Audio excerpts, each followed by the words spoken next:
वालेकुम भाई, मेरा नाम शमैला वा। मैं मजदूर हाँ, दोवां लत्तां तो 3 बच्चे मेरे। मैं बेवा हाँ, किराए ते रैह्नी।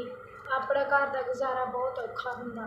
किसे दे घर कम्म-कार करके 8-9 हज़ार कमाउंदी हाँ, तुहाडी तरफों 10 हज़ार मिल जांदा। हुण मेरा बड़ा हत्थ सौखा हो गया। अल्लाह तुहाडा भला करे ते अल्लाह तुहानूं सेहत तंदरुस्ती दे, जिंदगी दे, मेरे वर्गे मथाज बंदे दी मदद करन दी। अल्लाह सोहना तुहानूं बहुत ज़्यादा अजर दे। तुहाडे माँ बाप नूं, तुहाडी औलाद नूं, तुहाडे बच्चिआं नूं, सब नूं सुख सकून दे।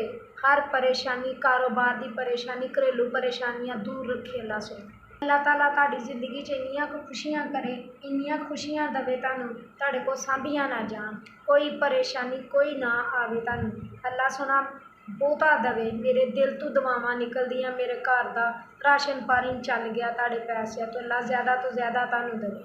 बच्चे अगे रो के रोटी खांदे सी, हुण सौखी तुहाडी वजह तो 10 हज़ार तुहाडा आउंदा वा। बड़ी सौखी खुशहाल हो गया साडा घरेलू माहौल।